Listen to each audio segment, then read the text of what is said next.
Welcome to Instagram Live, and hope you had a good weekend. There really isn't that much more exciting news about the virus. One thing I will mention is that it does look like just the same. So over a month ago on IG Live, we were discussing how probably in the United States, April 15th would be the peak. So April 15th, it actually looks like April 14th, we had 2,618 deaths, and we haven't had as many deaths since then. So on April 19th, yesterday, there was 1,561 new deaths. And while obviously that is really sad and not great, but it does show that the US seems to have peaked in the past week, and now cases will start being flat to down every day, which is good news. And don't forget, new deaths are a lagging indicator. So in order for someone to die of coronavirus today, it means they probably got infected about 20 to 25 days ago, which means that 20 days ago, fewer and fewer people were being infected every single day. So that's in 20 days from now, if daily new deaths continues to go down, we'll see that probably almost a trivial amount of people are being infected every day today, which makes sense. Like, no matter whether you believe in the economic shutdown or quarantining or social distancing or some combination of those, it's pretty clear that in New York, which is the biggest source of cases, there's been a lot of social distancing and a lot of lockdown, and there's fewer hospitalizations every day, fewer people are getting infected, the hospitals are not being overwhelmed, and I do think things have peaked, and we'll see in May, probably by the end of May, the virus will be completely gone from the United States. Of course, there's going to be news headlines for the second wave, and everyone's going to try to scare you. Oh no, there's a second wave. We shouldn't go outside until there's a vaccine. Don't forget, the purpose of the economic shutdown was never, ever to eliminate the virus. The purpose was to flatten the curve so that this hospital system would not be overwhelmed. It does appear we've done that. I won't really go over too much more of the data on the, it's just everything's kind of the same that we've been saying every single day. So the other thing is there's two sides to this, right? There's the healthcare side and there's the economic side, but they're both the same. You can't have, there are hospitals right now going out of business because you can't have a healthy healthcare system unless you have a healthy economy, and vice versa. They work together. They're hand in hand. And I posted something earlier that got people a little upset, but, I basically said there were really no experts in this. I've known, and I had on my podcast, experts ranging from epidemiologists to immunologists to healthcare officials to government officials to economists to entrepreneurs. Nobody is an expert in what's happening right now and what's going to happen next. And particularly when you're talking about things like mathematical models, there's never been an expert. Like, look at all the people who modeled mortgages in 2006. All those people, or 99% of them, were idiots. Like, all the models were saying, oh, it's never going to be the case that more than 1% of people will not pay their mortgages. Well, guess what? 6 months later, all the banks went out of business because there was more than 1% mortgage default rate. So you can't trust any models. And when everyone says, oh, well, who are we going to trust then if we don't trust the experts? Just ask yourself, why do you always have to trust anyone? Like, get the information that you want and then use common sense, figure it out for yourself. Like, we even saw, Italy right now has been, obviously the virus has been going down, Spain's been going down. Italy's population was 60 million people. They never got close to millions of deaths that were being predicted. And we saw this. We were 10 days behind Italy or 2 weeks behind Italy. We saw the data coming out of Italy, and the situation was far worse there. And everybody was believing, oh, there's going to be millions of this and millions of that. No, Italy was a total train wreck, and they've hopefully now, knock on wood, survived this virus. And then you see headlines like, oh, U.S. surpasses Italy in deaths. I cannot stand the newspaper headlines anymore. Every headline is incorrect because, of course, the U.S. is going to surpass Italy in deaths. There's 330 million people here, 60 million people there. So, okay, enough of that. But then even today, the headlines are all bullshit. Like I'm going to CNN and okay, here's the thing. Oil craters, right? So oil prices went to ridiculously low levels in the past few hours. And I've never even seen oil this low. Like I've never seen it. It's ridiculous. But why is oil this low? Is because today is something special. It's called, I don't know how to describe it. These derivatives on oil called futures expire today. They expire always after the third Monday of the month, something like that. Well, oil prices for June are not down. Just oil prices for today are down. The futures contracts, anyway, this is getting too much into the weeds. Oil is bouncing back tomorrow. I mean, I don't even know if oil stocks are down. Let me see. Let us take a look. Let's go to Yahoo Finance and take a look at my favorite oil stock, Royal Dutch Shell. And yeah, it's down 5% today, but the 52-week low was a few weeks ago, was $21. So it's not like oil stocks are collapsing. But if you look at all the headlines, oil craters. You just have to ignore headlines. So, my point is, don't be stupid. It's not like you want to go out and start hugging all your neighbors and then immediately go and start hugging everybody who's 90 years old. Don't be an idiot. But when it comes to deciding what information you're going to change your entire life on, don't trust headlines. And whether you like Fox News or MSNBC or CNN, none of them are accurate, right? You have to understand they all have an agenda. They all have a business model. Their business model doesn't include making you more informed. Their business model involves them getting more page views so they sell more ads. And so whatever entertainment they can put on their websites or their channels or whatever to get more people anxious and afraid, that means more advertising they'll sell.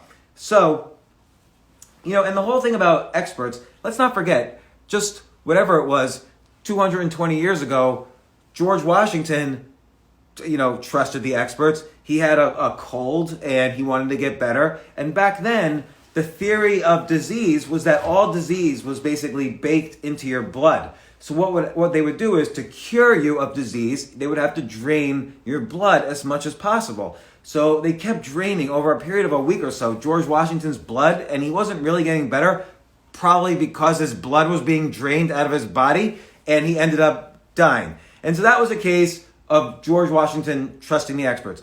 Let's look at another one. Well, I don't know if you know this, but when Larry Page and Sergey Brin were first starting Google, they weren't business guys. They had an interesting idea, an algorithm. They were grad students at Stanford. And after they built it, it looked interesting. So they reached out to Yahoo to sell the company. They wanted to sell Google.com. They wanted to sell it to Yahoo for $1 million. That's it.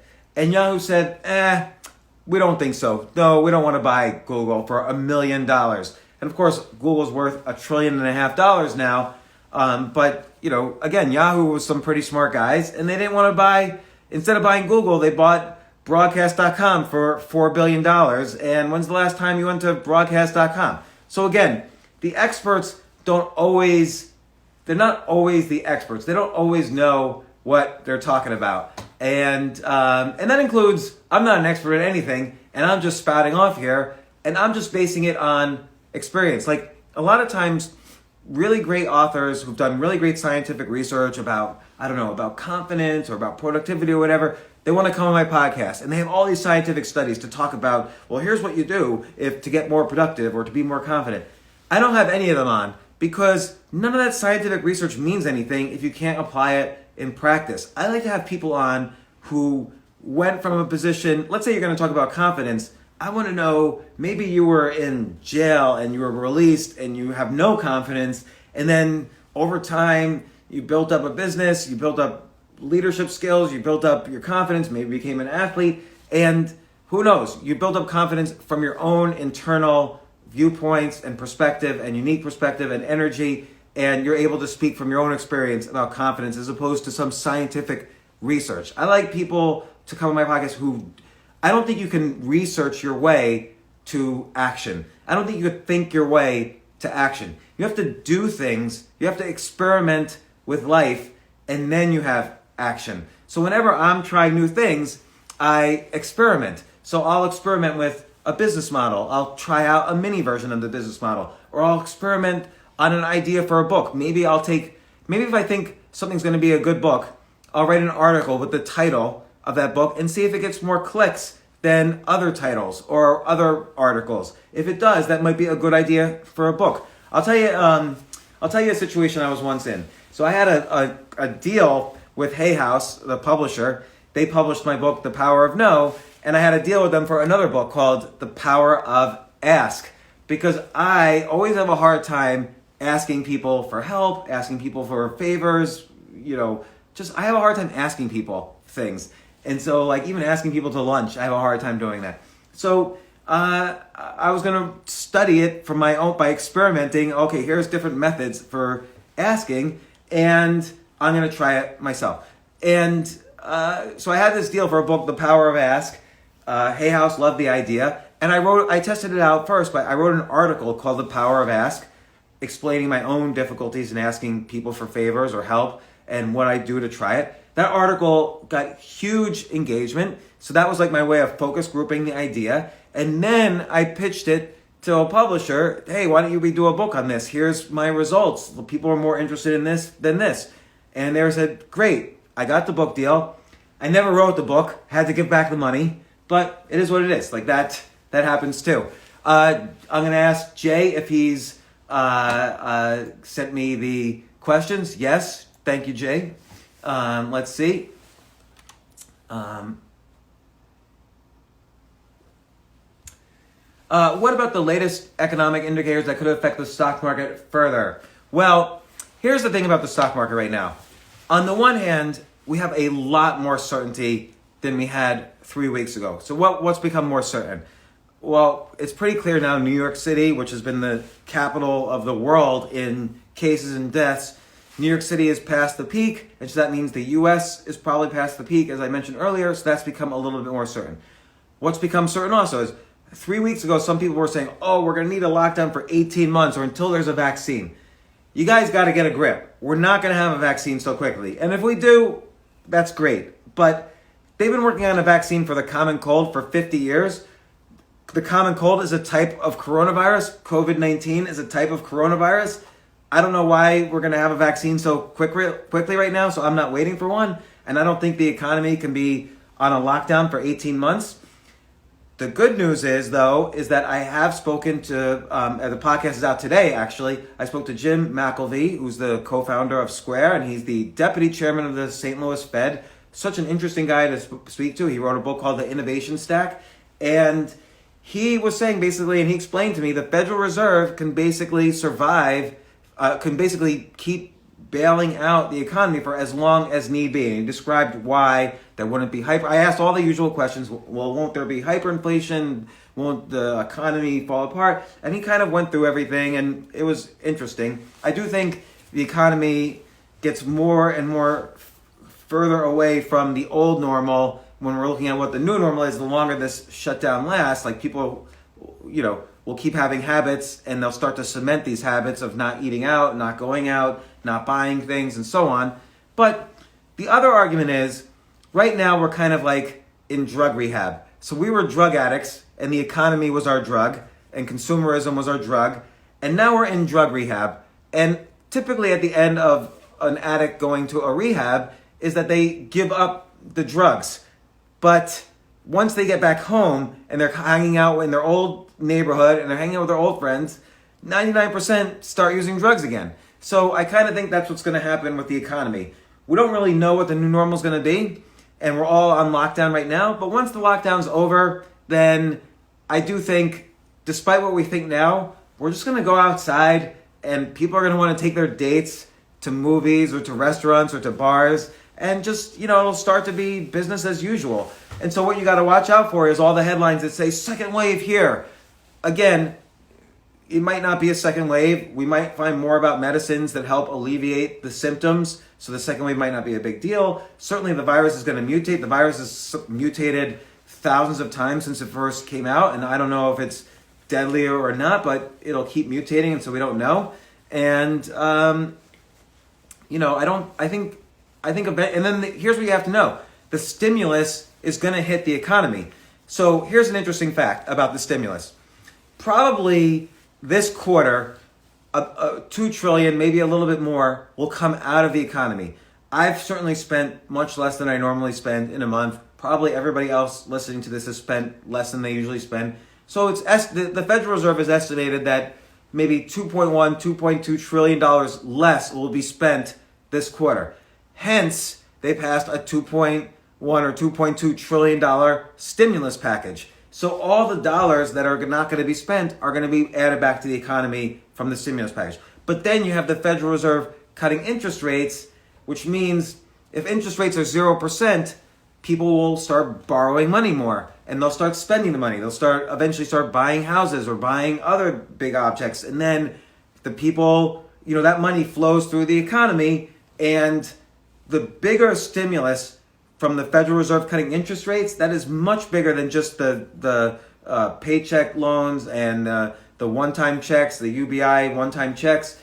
That stimulus will not kick in. You will not see the results from that for at least probably 12 months. So we're going to have all this short-term stimulus from the small business loans, and hopefully the House and Senate pass a new stimulus package for small business loans, which, by the way, was a lot of bullshit, because all these huge companies like Ruth's Chris Steakhouse or whatever, they took out 30, 40 million in loans. And I can tell you, I don't know a single small business owner who was applying for like 50,000 or 100,000 in loans that got their loans. So all the small businesses didn't seem to get loans. So hopefully with this next loan package they put out, small businesses will actually get the loans. But I do think the short-term stimulus, we'll see how that affects the stock market. I do think there's going to be some volatility. We don't know Neiman Marcus is filing for bankruptcy now. We don't know which major businesses are going to collapse in the next 6 months. So there's a little too much uncertainty for me to completely trust the stock market. I own one stock in total, so I'm not like heavily invested in the stock market, but I don't know. I think it's a little too stable right now. I don't really trust it. There's going to be all these panicky headlines about the second wave and the second season of the virus. So we have to go through a little bit more uncertainty. Just like in 9/11, 9/11 of course happened in 2001. The market crashed. It came back up, but then it crashed again early the next year. 2008, the market crashed. It came back up, and then it crashed again early the next year. I think we have to wait for our next wave of volatility before the market is completely safe. That said, there are valuable stocks out there, and if you can handle the volatility, then knock yourself out. Oh, so someone even asked, what does oil at $3 a barrel mean?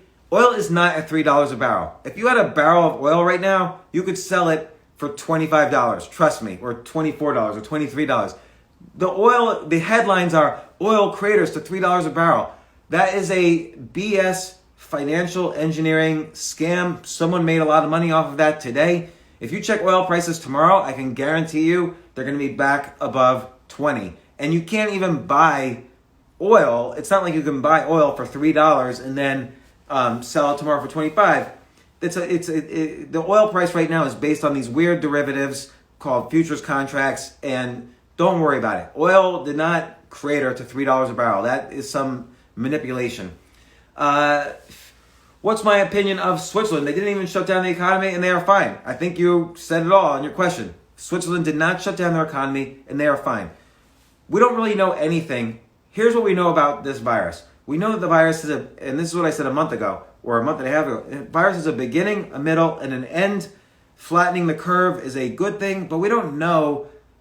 Of course, we took every precaution. So we shut down the economy, we locked down everybody, we quarantined everybody, social distancing, masks, and so on. So we did everything. But a lot of countries that didn't do everything seem to have survived and had roughly the same curve as every other country. So every country seems to have tried something different, and we'll see which, we don't really know what works and what doesn't. Maybe masks work. That seems to, the Czech Republic, I think, didn't do anything except wear masks, and they had maybe the fewest deaths in Europe. I don't know. But, maybe just masks is all that's needed. Maybe social distancing is needed.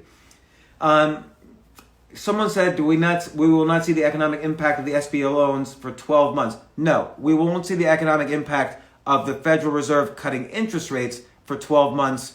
But the SBA loans, we're going to see the impact in June when people rehire their employees when the economy is fully reopened by June, say, or starting in now or starting in May. We're going to see which companies rehire their employees, and we will definitely see the economic impact of the SBA loans very quickly.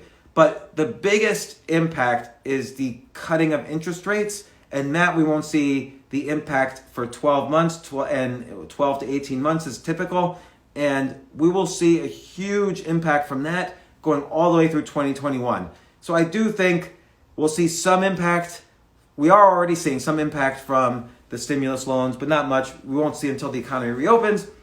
And then, for better or for worse, by the election, you're going to see a huge surge in the economy, just an unbelievable surge in the economy by the election. And then the next phase of the stimulus, which is the cutting of interest rates, that you'll start to see in 2021.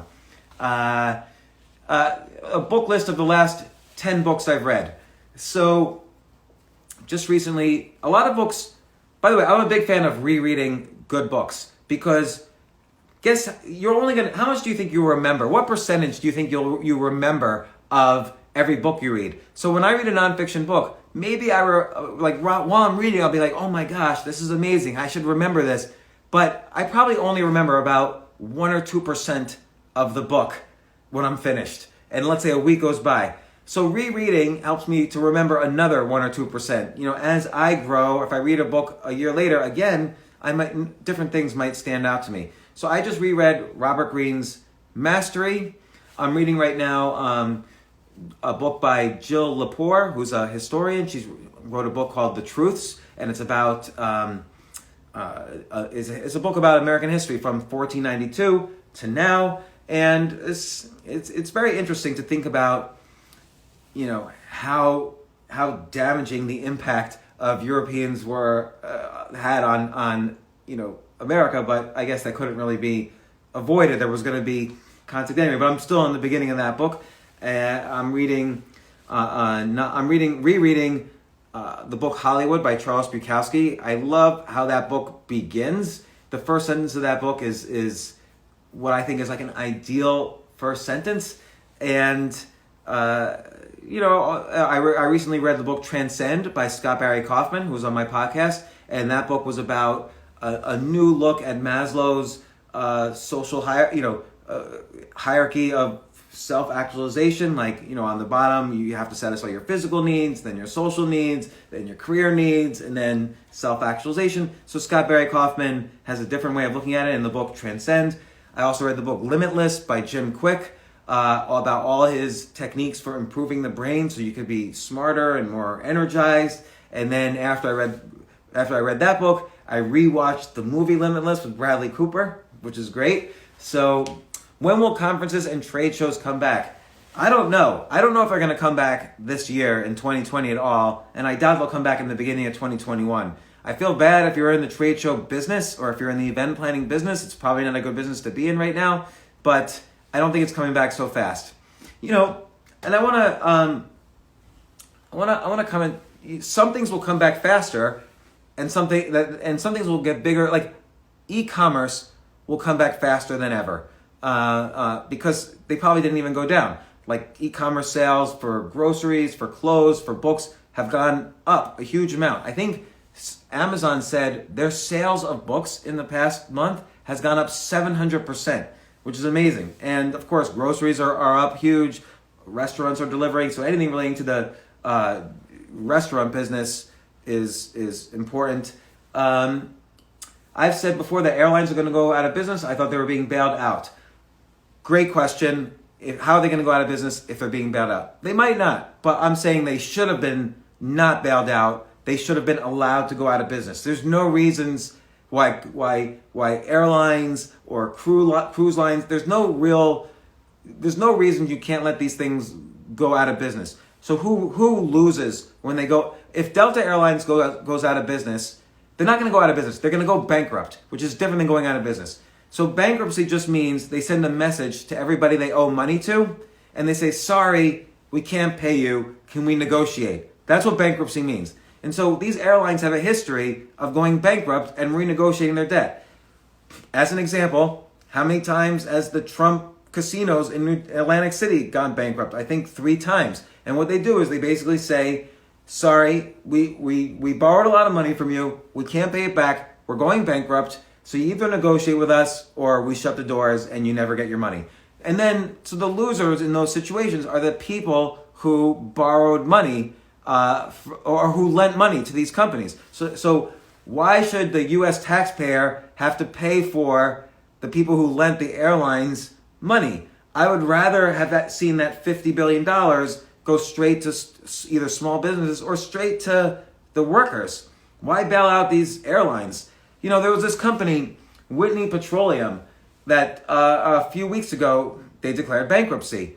Well, a few days before they declared bankruptcy, they gave their CEO and other top executives something like $15 trillion in bonuses. Like, that's who's running these companies, is people who are just going to pay themselves, go bankrupt, and then screw the people who lent them money. So we don't need to get involved in that mess and then bail them out. Let's just give money straight to people who are suffering.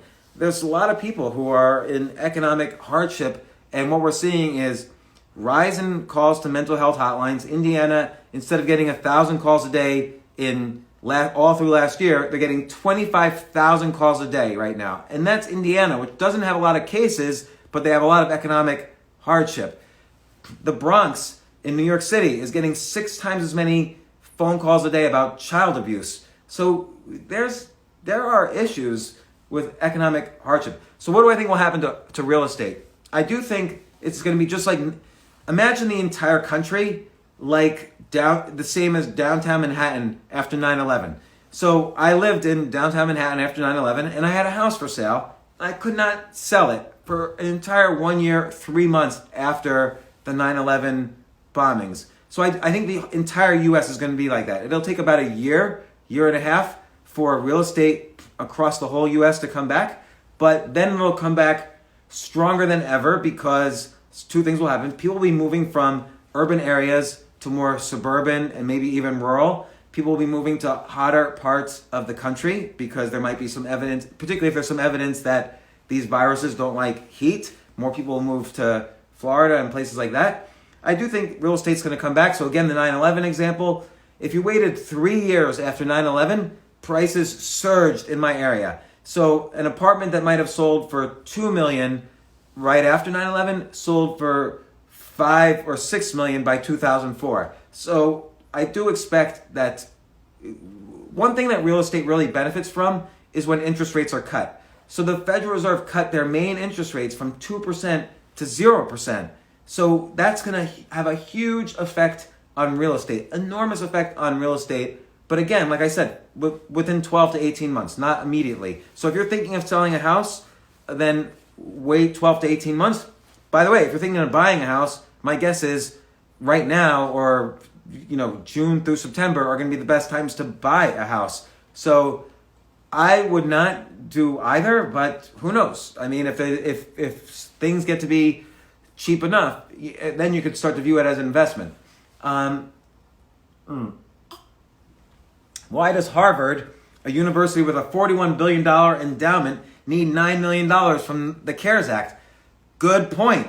Harvard all these colleges, why do they need any money? All the universities should just go out of business.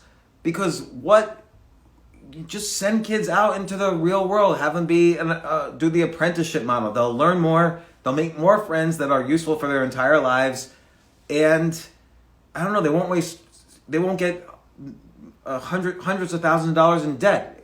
The student loan debt. Again, I went through the kind of a timeline of this. Sometimes good intentions lead to bad outcomes. So in 1965, a law was passed under Lyndon B. Johnson. A law was passed that the U.S. government would help every student pay for college by lending them money. And that program's been expanded through the years.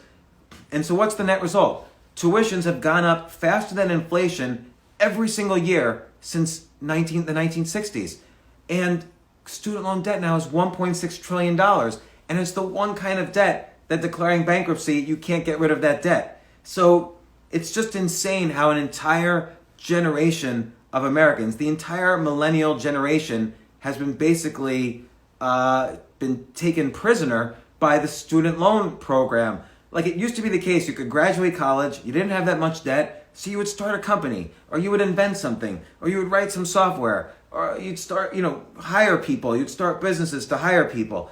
But now, kids can't do that. Now you graduate college, you gotta work immediately, because the government will start seizing the money out of your bank account potentially. So I don't know, the whole thing started off with good intentions, and it's great if you can go to college for free, whatever.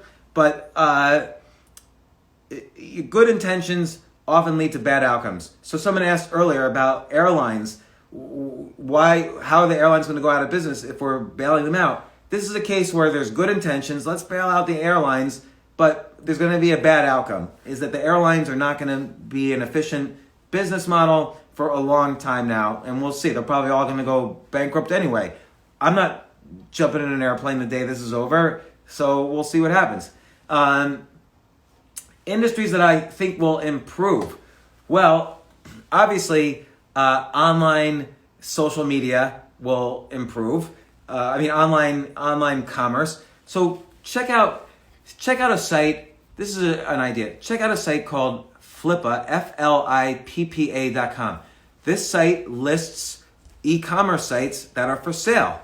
And you might be able to, I was just at a podcast with somebody about how you can basically look at businesses like that and maybe buy them as cheap as possible. You can go up to somebody who's selling, let's say, like if I'm looking at Flippa.com, there might be a site that has $20,000 or $40,000 in profits per year. It might be for sale for only $60,000 or $70,000, and I don't know. That might be, if you can think of ways to expand the business, that would be an excellent type of business to buy. There's two sites, Flippa, FLIPPA.com, and Empire Flippers.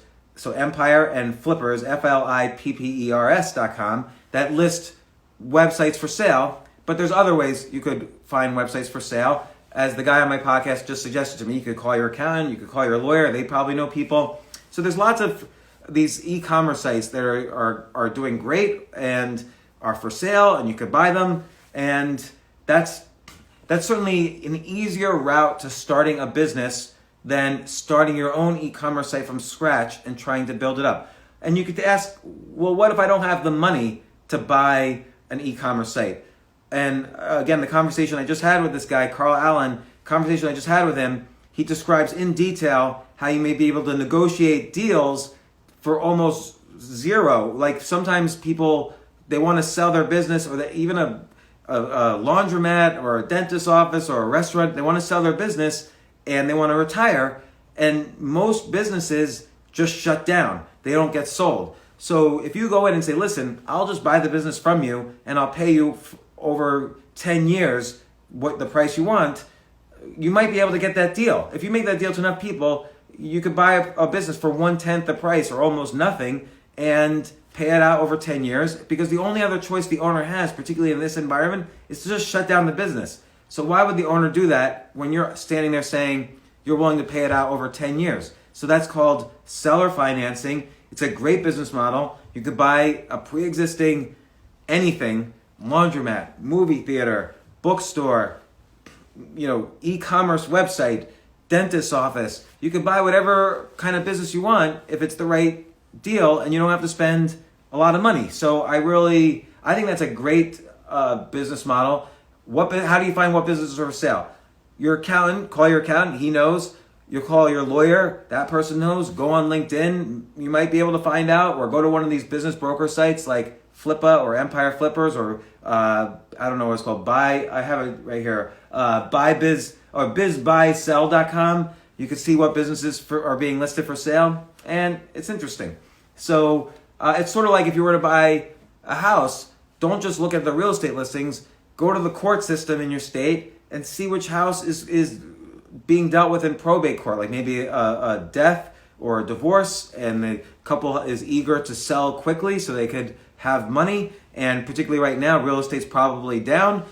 There's probably many opportunities out there to buy something super cheap, or something coming out of auction. It's probably going to be many foreclosures. Once there was a 3-month moratorium on evictions all over the country, I guess, or at least in New York State, I don't know. Certainly, it's not going to be the case that after 3 months, everybody's going to backfill their mortgages. I think there's going to be a lot of foreclosures, unfortunately. I think this economic shutdown has ruined a lot of lives. But that means there will be opportunities to buy real estate homes that have been foreclosed on, or buildings, or whatever. Or get your real estate license, and you could be the broker of these deals. Who knows? So let me look at more questions. Jay, more questions? What will be going on with the outdoor advertising market? I don't know. I think advertising's weird, because I'll tell you what works for ads. Facebook ads work, and particularly for direct sales, Facebook ads work, ads on podcasts work. I honestly don't know what else works. I think outdoor advertising, I've never once noticed, other than on Breaking Bad, I noticed Better Call Saul on all the billboards in Albuquerque in Breaking Bad. But other than that, I don't think outdoor advertising survives. So, more questions? Oh, somebody says outdoor works. I'd like to know more about how outdoor works, because if I'm driving on the highway, I'm not like looking at the billboards. I don't really see where outdoor advertising works. And I always forget later what I saw. So I'm not sure. Jay, I will look for more questions. But let's take a look at the basic headlines. Again, don't trust the headlines. Because, like, for instance, today, they're saying oil craters to $3. On Yahoo Finance right now, oil is at like $1.88. That's just simply not a true number. That's the number that's on a specific derivative of oil that, here's a headline, oil collapses to a negative price. Okay, that's impossible. What are you going to, if somebody has a barrel of oil, they're going to pay you to take the oil from them? That's impossible. So the headline is just, whoever wrote that doesn't really know what's going on with oil right now. And like oil futures fall below $1 for first time ever. All right, we're living in a weird world right now. Again, all of these people, whether it's media, whether it's academics, whether it's government officials, we're in an era where there's no experts right now. This is sort of like anybody making predictions right now. It's sort of like somebody saying to George Washington, hey, how about we bleed you to death and that will cure you of your cold? Which is what happened. George Washington died. He trusted the experts. They bled him to death because they thought disease was carried in the blood, and he died. So it was 30 or 40 years later that, here's another example. 30 years later, there was a guy, Ignaz Semmelweis, who figured out that the reason the hospital he worked at, he was a doctor, and in his hospital, a lot of mothers were dying during childbirth or right after childbirth. And he realized that doctors were going from the morgue to deliver babies. And so they weren't wash their hands in between. So he came up with the germ theory of disease and completely modernized medicine, except he didn't, because nobody believed him. So he actually ended up going into a mental institution and dying penniless before doctors started believing him. Instead, people believed the experts. The experts were saying to him, hand washing's not important. You're an idiot. You need to go they put him in a mental institution. And so experts take a long time to adjust. And we're going to see that here with this virus as well, that we don't really know anything yet. We're just doing the research now. So it's very important to kind of, there's so many examples of experts just not knowing anything. And I'm gonna take a look here at an article I wrote, or also actually I wanna talk quickly. Well, I don't know. Let's see. I'm gonna take a look at Jay's questions one more time. What excites you if you had to start a business? So, what excites me is don't just start a Me Too business. So I'm guilty of this. In the 90s, I started a business that I made websites for other companies. and I did AmericanExpress.com, I did TimeWarner.com, I did ConEdison.com, and then I started doing a lot of movie studios, record labels, and so on. That was just a Me Too business. There were other agencies out there making websites. So I had too much competition, and it was very stressful to keep clients. And then clients started asking for bribes and so on, and it was very stressful. And I tried to make myself seem unique by focusing on entertainment websites, but it wasn't really unique enough. And in fact, that industry got so competitive, the whole industry went down the tubes after the dot-com crash. But if I had to start a business now, I'd have to ask myself, what do I uniquely bring that nobody else brings to the table? What can I do that nobody else is doing? And, again, I was talking to Jim McKelvey, who started Square. And Square is that thing that you run your credit card through on the iPhone. So everybody can basically accept credit cards. Until then, at least a third of U.S. businesses were not accepting credit cards until Square came along. So Jim McKelvey and Jack Dorsey, who was his co-founder, they basically said, let's serve the bottom third of this whole market, the businesses that cannot accept credit cards, and let's help them. Let's provide a service for them. So he basically impressed me that if you can figure out a business which serves the bottom third of a market, then you're going to be a huge success. So they made billions of dollars off of their success.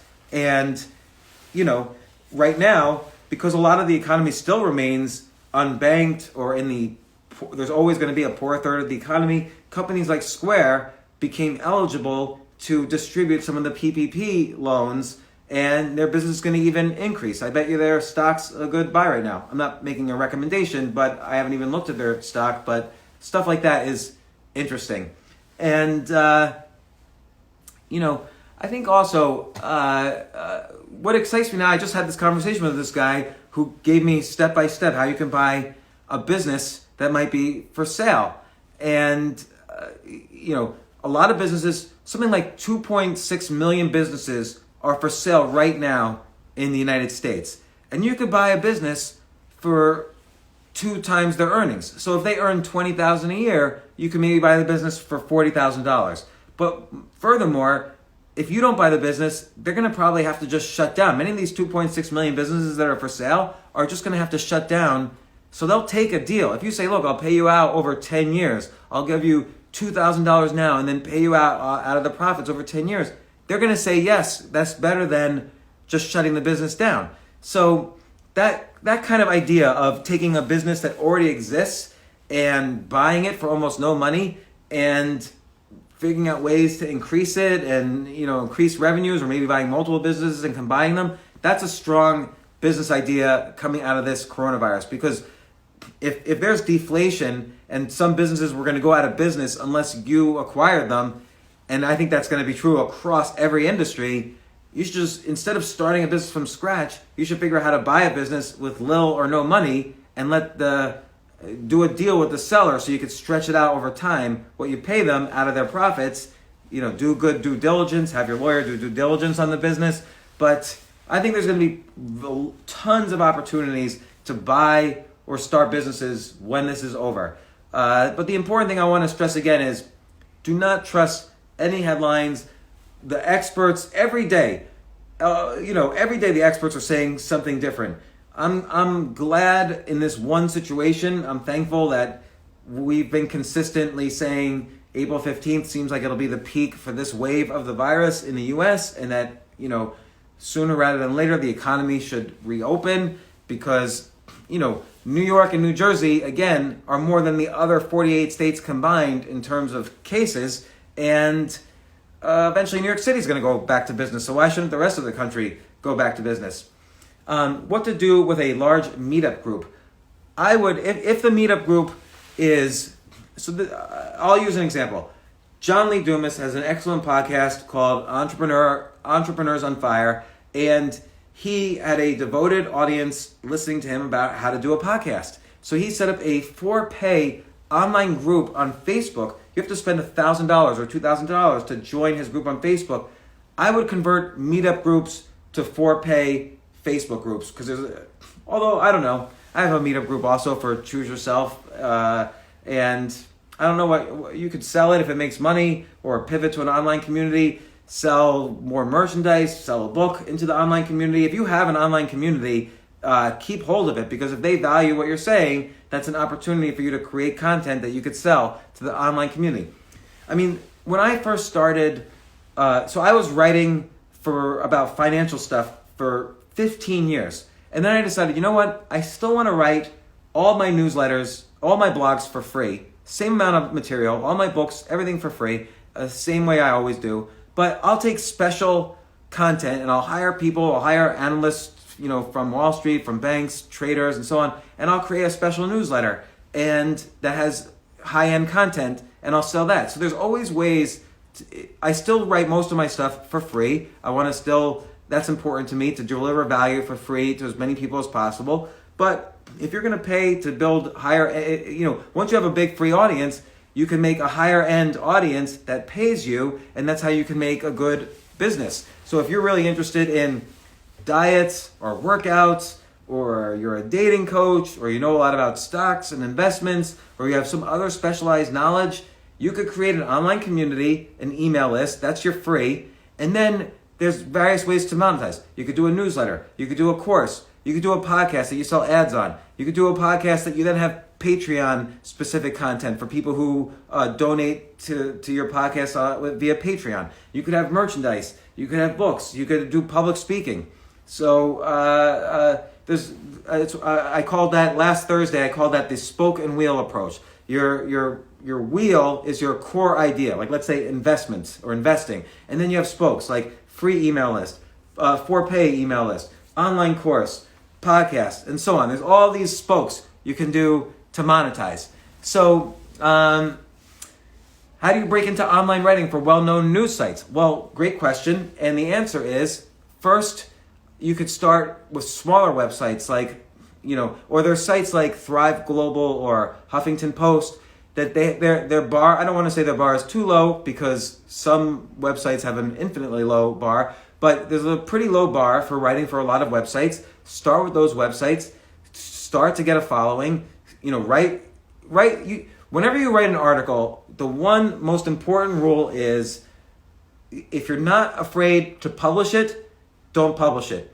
When I write something, I just submitted a book to a publisher on Friday. There's a lot of things in there that I'm embarrassed about, and I'm afraid of what people will think about me when they read this book. But if you don't have that kind of fear, or you don't have the fear about what people are going to say about what you're saying, then you're not saying anything unique. If you're still in the comfort zone, don't hit publish. Your article should move the frontier about what's been said in the world before. If you're not moving the frontier further, beyond, then don't publish. If you're not afraid when you hit publish, don't publish.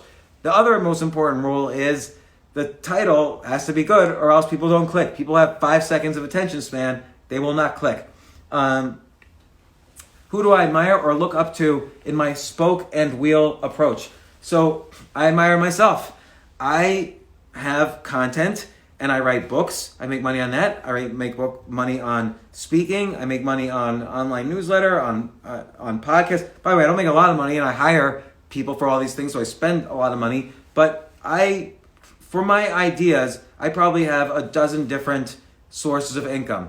And again, I do everything from merchandise to, look, this glass that I'm drinking out of has my logo on it. I haven't started selling it yet, but this mug has my logo. So no matter what, you can always have spokes. Some of the spokes will work, some won't. The important thing is to experiment cheaply down each spoke, and then you see what works. Like I could set up potentially, I haven't done this, but I could set up a Patreon account for my podcast. I could see if that works. I could see if different types of advertisers work. Who knows?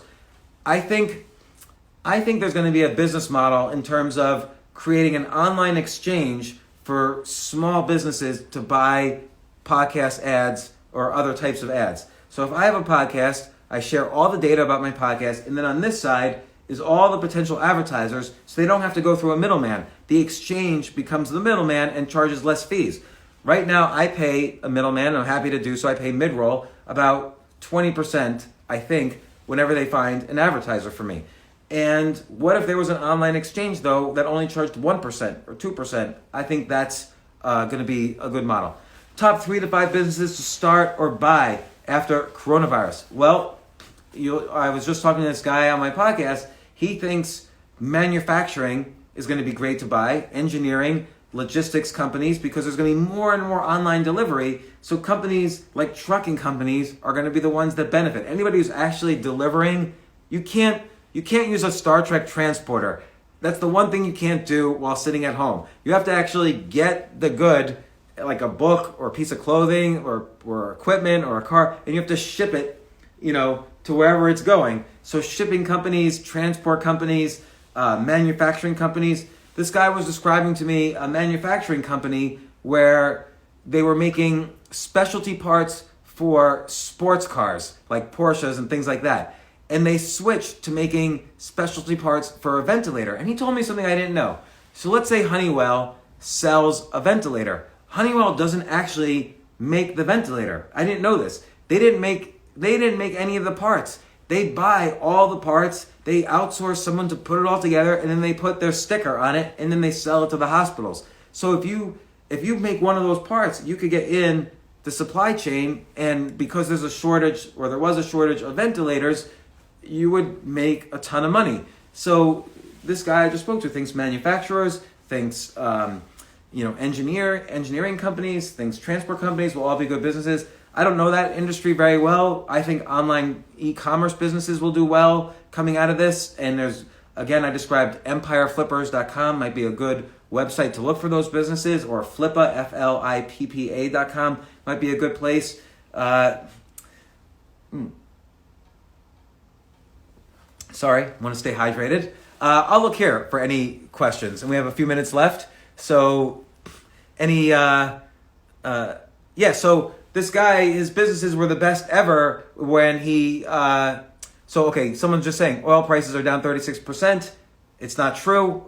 Listen to what I said earlier, which is that oil is being manipulated, but just today, tomorrow, all the headlines will be oil shoots up from 3 to 23. Oil's not going to be $1 or negative. I just saw a headline, oil prices negative. That's ridiculous. Once again, let's go to my favorite website for headlines. I think everything is fake news except for this one website. And I will tell you this website. Cosmopolitan.com. Great. Here, the headlines are actually real. So, why Alicia Silverstone stopped loving acting. I might want to know about it. If I click on that article, I'm going to see real news. Meghan Markle apparently hints at having a second baby. Boom. That's real news. If I go to CNN.com, oil at negative prices. That's fake news. Or if I go to Yahoo Finance, oil's at caved 99%. That's not real news. They don't really understand what's happening. So, here's a very interesting article on Cosmopolitan.com. The G-spot doesn't exist. I never know. So things like this, people should start reading real news instead of like news on the news sites. CNN, Yahoo Finance, Fox News, MSNBC, their reporters don't do any actual reporting. What they do is they get press releases, and then they put the press releases up on the website or on the TV, or they hand them to the anchor to read on TV. There's no more real reporting. So if you wanna find out what's real and what's not, you just have to find the sources of the news, and it's not that hard to find. So if everybody's quoting some medical study done in Harvard, you could look at the study yourself. You don't have to read some reporter's interpretation of it. He or she is no more qualified than you to interpret some scientific study coming out of Harvard. So, even the scientists are not experts. 90% of them have been wrong throughout this. And I don't mean they're bad. They're just doing experiments and playing around. But we take all their stuff very seriously because this was such an important thing that it kind of elevated them to the status of the experts can't be wrong. But again, the experts have been constantly wrong throughout all of this and throughout history. There's never been a point in history where the experts have been largely correct. So, let me see. I'm gonna read part of, or not read, but I'm gonna go to. I want to describe. We talked about Google before. So Google, of course, was a case where the experts made a lot of mistakes. So for one thing, when Sergey Brin and Larry Page started Google, they wanted to sell it almost immediately for $1 million to Yahoo. That's it. They just wanted to sell it for $1 million. And what was it? David Filo and I forgot the other guy. Anyway, they said no. They didn't want to buy Google.com for even $1 million. And instead they bought a site like broadcast.com for billions, which I'm not criticizing it, but I'm just saying, I'm not saying they're stupid. I'm saying you can't trust the experts. But Google, I just love the Google business model, which is, oh, you know what? Actually, before I mention that, I think, you know what you should do? I think everybody should think about, here's a technique where you can write a book in a short amount of time, like even a week, 2 weeks, 3 weeks, 4 weeks. Take your favorite spiritual text and plagiarize it. So if you take a book like the Tao Te Ching or the Bible or the Bhagavad Gita or even Buddha's Eightfold Path or Four Noble Truths, take that, apply it to whatever you're interested in, and you could write a book. So for instance, you could write the Tao of Star Wars. So format it like your favorite Bible or spiritual text and talk about all the lessons you've learned from Star Wars and how it relates to lessons from Taoism.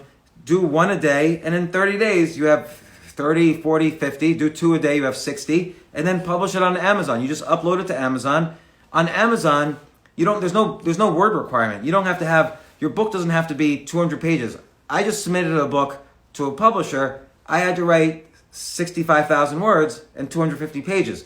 But I'm sure many of you know my friend Kamal Ravikant.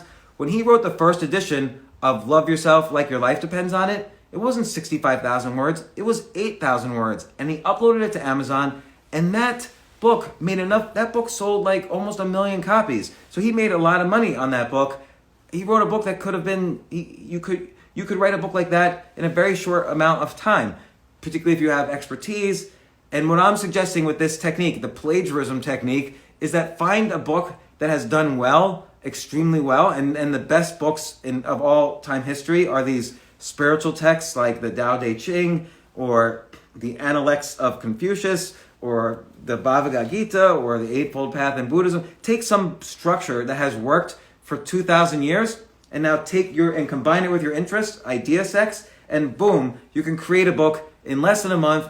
And I would rate 10 books that way. So always look into ways you could quickly do something. If somebody says, oh no, you can't do that, it takes years to write a book. Guess what? You could do it. It takes less than years to write a book. It shouldn't take you more than 4 weeks. Look at books like The Inner Game of Tennis or The Zen and the Art of Archery or The Tao of Pooh have sold millions of copies, and they were very quick to write using these very, time-tested book structures. So Zen and the Art of, or the Tao of, is always going to work. So in any case, tomorrow I'm going to talk about other book challenges. I'm going to talk about how you can skip the line in writing or entrepreneurship or investing. And I'll talk a little bit more about healthcare, the data, not having better healthcare, but data. I'll talk a little bit more about the economy. We'll see if the stimulus package has been passed. I'll also answer a little bit more which businesses might be good business models starting when the coronavirus stuff ends. But thanks once again. I'm going to save this video in my stories, and I'm also going to save it on YouTube over the next day. And so you can find it in my IG stories for the next day if you click the live button. And again, don't trust all the headlines. If you find yourself getting too anxious about the headlines, switch to cosmopolitan.com. Much more interesting headlines there. I'll read one more. It's why we binge shitty reality TV when we're bummed. I can't wait to dig into that article. So thanks very much, everybody, and I'll talk to you soon.